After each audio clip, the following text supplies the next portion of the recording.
We're going to be talking about Starblazers, aka Space Battleship Yamato. I'm Tom Scioli, author of Godzilla's Monsterpiece Theater, coming soon in a trade paperback form. Fantastic for grand design, currently back in print, and the upcoming space opera Xanadax Across the Unknown Dimensions of the Galaxy, an epic original science fiction adventure coming in August from Image Comics. I'm Matt Zeoli.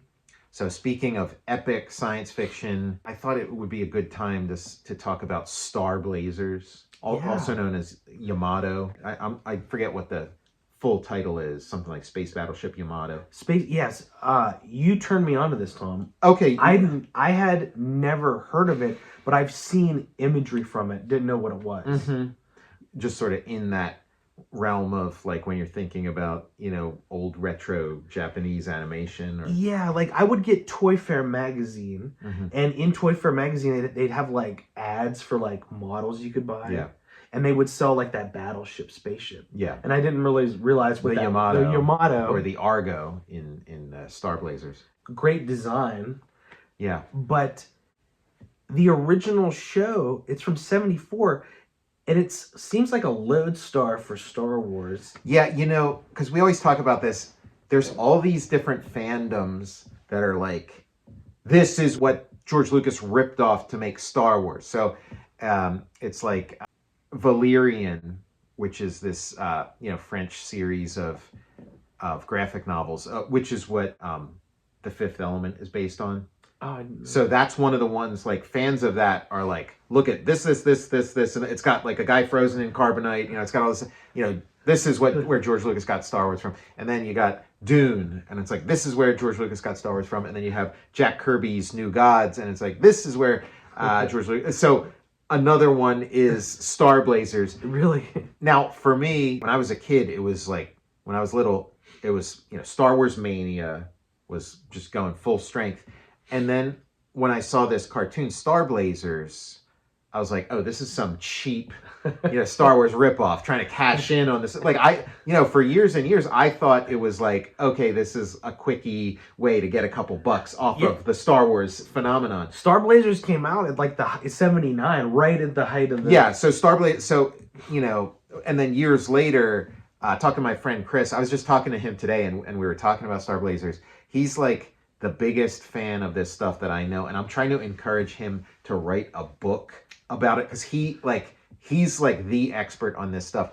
But and we met in high school, so that was when I learned, like, oh, wait a second, Starblazers was a rebranding, for America, and a translation of a Japanese cartoon series that predated Star Wars by a few years. So it's the other way around. If anybody is going to be accused of ripping the other off, it would be, George Lucas took stuff from here. The vibe of it is so stark. Like, I know George Lucas was like going for World War II, like fighter pilots in space. World War II in space. That's like the big one where it's, and again, it's possible George Lucas sort of independently of this thought, oh, what if we did, World War II naval battles and fighter planes, but in space? What if we did it as a science fiction thing? So it's possible he came up with that independently, but it's like, it's so laid out here. Yeah. It's like, it's late. So you got these like, spaceships that are based on, World War II battleships, and then you have the Star Destroyers, which are these kind of giant space boats. Yeah. In the American version, Starblazers, which obviously, like the title, they're trying to cash in on Star Wars with it. You have Derek Wildstar, and he's such like a Star Wars kind of hero. He's a young guy with kind of like a Beatles haircut, and then like this white outfit, and the villains look like Imperial, the Empire. Yeah, and then you got what's that little red robot? Yeah, I forget his name. Is it Analyzer or something? Yeah, I think in Yamato he's like numbers. He's kind of like 2211 or something. He's got like a dome head and stuff. He's helping him out, like always hanging around. Yeah, he's very much like an R2D2 kind of robot. A plot point too with like the princess has the schematics Mhm. and has to get Yes, them. it is. It's It's I jaw mean, dropping when you it's- see the similarities. And I mean, George Lucas was living on the West Coast, around the time this was out, and the West Coast, there was a lot of Japanese culture. There Yeah. like there, they'd get a lot of like manga and there'd be like sort of Japanese language TV stations and stuff where you could watch. He had that so influx. I feel like he wasn't like yes maybe he didn't like live in Japan at that time, but living on the West Coast and being a guy who's into comics and like owned a comic book store, like he'd at least see the ephemera. Even if he never saw an episode, he would see the sort of like, oh yeah, look, there's a space Absorb it. battleship. The vibe, like the feel, like even like their like consoles that they're looking at in there, the targeting system looks like Yeah, it's pretty stunning. it's just another influence It's that another- it's Flash Gordon. Flash Like Gordon, once yeah. you see this stuff, you're like, oh, it always shocks you to check when you see the Yeah. influences. Yeah, there's all these things where it's like, okay, George Lucas ripped this off to make Star Wars, but it's like once you get beyond one or two things, then it's harder to accuse somebody of, ripping something off, because how can you make something that's a ripoff of like 12 different things? Yeah. So, he obviously he was sort of fishing in like the larger world of pop culture, and then, created, like that's synthesis. He took many different things and then synthesized them into something new. So. Oh yeah, it's like you see that all. I just watched for only the second time the Taking of Pelham 123. Right. Yeah. And all the robbers in there have like Mr. Blue, Mr. Orange, Yeah. and I'm like, Yeah. have I seen that before? Right. I mean, I loved The Taking of Pelham 123. They used to show it on Channel 12, the PBS channel in Philadelphia, and I remember loving Gesundheit. I remember loving the. He like looks through the door in the big. I love that ending. I It's love such the ending, a good ending. because then like he opens up the door again, and Walter Matthau is just like, what a fucking only in the 70s your power detective duo is Walter Matthau and Jerry Stiller. yeah, such a great movie. But so I saw that first, and then when I saw Reservoir Dogs, it was like, oh yeah, he's giving a tip of the hat and a nod. I don't think he was trying to like hide anything or get away with it. Well, one of the robbers in that movie is the neighbor Wilson on Home Improvement. Okay, yeah, isn't Peter Boyle one of them, or no? Robert Shaw from speaking of Yes, Jaws, yeah. he's like the main guy. What a I great love that movie. I'm gonna have to watch when I go home. I'm gonna have to watch that. So New York, Yeah. so greasy, like Yeah, very 70s. hell yeah. Yeah. Maybe next week you want to do a Pelham 1, 2, 3. We'll do Pelham 1, 2, 3. Starblazers, like or Yamato, I feel like it kind of fell in the cracks a little bit. Like there's a lot of sort of like older anime that people talk about and still reference, but I feel like this one there's not as much talk about it. Did Mobile Suit Gundam come after Mobile that? Suit Gundam was after this, and I feel like Wow. Mobile Suit Gundam kind of like that became the big cultural juggernaut. I mean, this is still going. Like Yamato, they've brought it back a number of times. There was like a live action movie, maybe a couple live action movies. There's a new animated series. So in Japan, it's this well-known, famous series. It just I feel like it hasn't in America. It hasn't like left the footprint. I really haven't heard about it till you mentioned it Yeah. to me. Like I've seen that a lot of the imagery, but didn't put it together. Mm-hmm. But now I'm gonna dig in on it. Yeah, it's so good. And again, like I said, as a kid, I watched a bunch of it as a kid, but I just was always turned off by what it seemed like a shoddy, cheap Star Wars ripoff. And then in high school, when I met Chris, he gave me like an education in Starblazers and Yamato, and he had all the videos of various stuff that was never on TV, movies and things, and So cool. got to see a bunch of it. So it's also the same creator as Captain Harlock. I don't know that. You don't know Captain Harlock? I feel like Captain Harlock's probably like a little better known than this.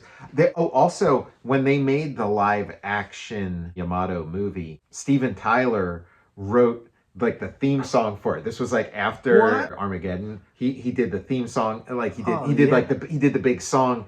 Is the it a big power ballad? Power ballad. Oh, for the, right. So I'm gonna have to check that out. And the only reason I know that is because he was on Howard Stern at some point in like, I don't know, the late 90s, early 2000s or whatever, and he's like, yeah, I just did the theme song for a Japanese science fiction movie called Spaceship Yamamoto. So he didn't even get the name right. It's like Yamamoto. I never doubled back and checked it out. That's amazing. You like the title Starblazers too. Starblazers is a good title. Sort of going back and watching it. I was watching the Japanese versions, but you were watching like the American versions. Yeah. So I'd love to do a comparison because I haven't checked out any of the American version in ages. So I'd love to, because Voltron was completely bastardized. Like it was completely gutted and transformed into something else when they brought it to America. And so I'm curious with Starblazers, is it just, did they just,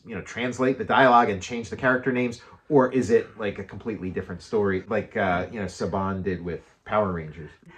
Another feather in the George Lucas Star Wars influence quill. Yeah, another arrow in George Lucas's back. We're on to you, George. Well, yeah, because it must be tough because somebody like George Lucas does something like Star Wars, which changes the world, and it's like he gets hailed as some kind of visionary genius.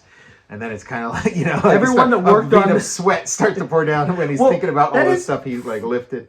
It is funny that he seems to have left this one out of the. This is not an acknowledged influence. He's never acknowledged this as an influence. He's never acknowledged Valerian as an influence. He's never acknowledged Dune as an influence. He's never acknowledged Jack Kirby as an influence.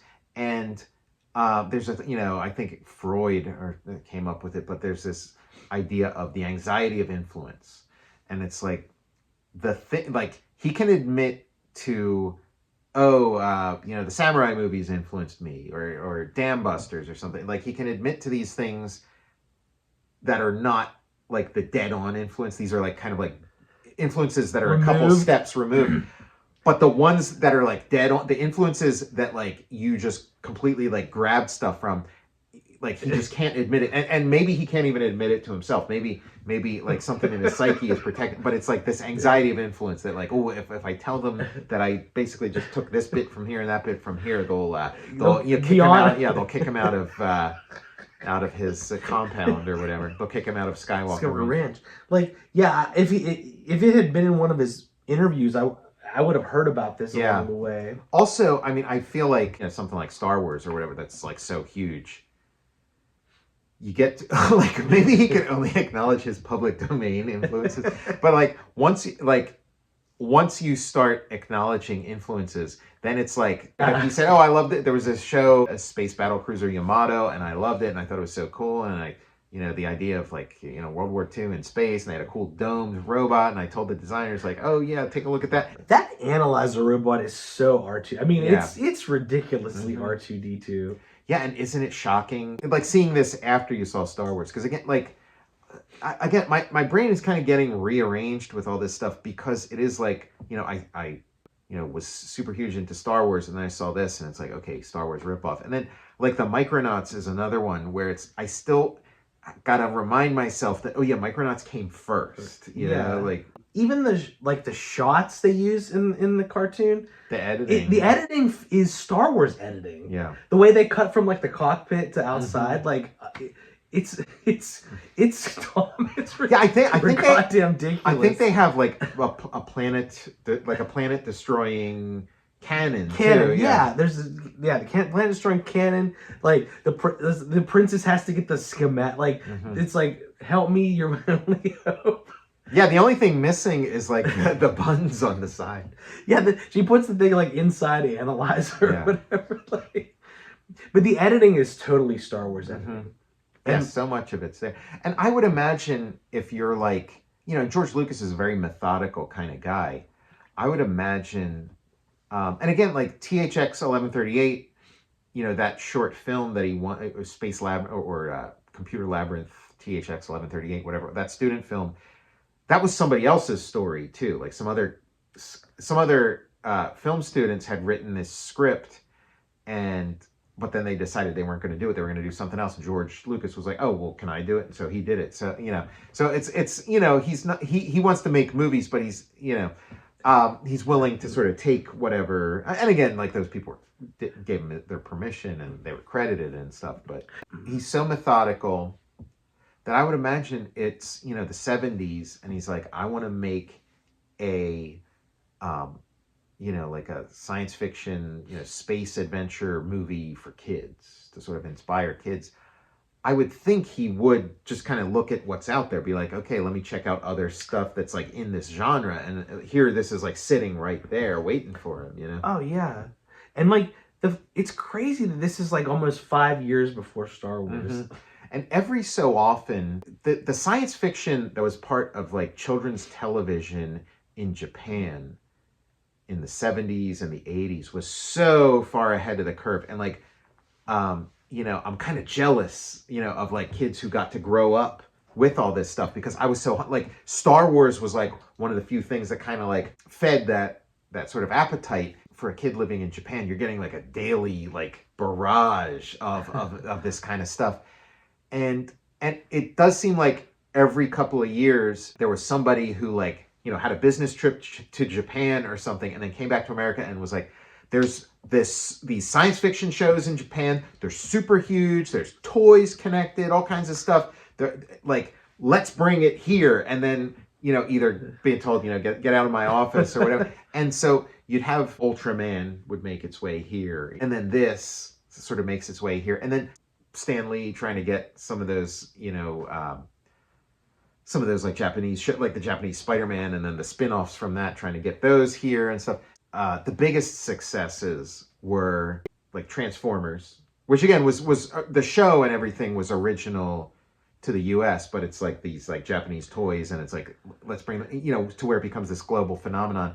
And then they tried with Voltron. Voltron was like this. It was Japanese cartoon, and then they brought it to America, and it did fine and stuff. But then Power Rangers, like Haim Saban, taking the Super Sentai series and bringing that. So Transformers and Power Rangers were like the two sort of global phenomenons that came out of this impulse of like, there's all this great stuff going on in Japan's children's television, like when are we going to bring it here? We're such Star Wars fans, and so we're kind of looking at all this stuff through a Star Wars lens. But just putting all that aside and just looking at it for what it is, it's just a really accomplished, fun, original, like exciting series. George, there's another arrow in your... George, you're a naughty boy. Shame on you, George. You've been naughty. You can talk to us all about it, Nick, when you come on the show. Yeah. Hey, George, we still love you. Yeah. We're not judging. We only bust your beanbag around because we show love. to me, I mean, like, we would get this like on like episodes of Cartoonist Kayfabe and stuff too, but when we talk about like, oh, this guy got this from here and this guy got, like, we're not looking to bust anybody. We're not looking to say like, you suck.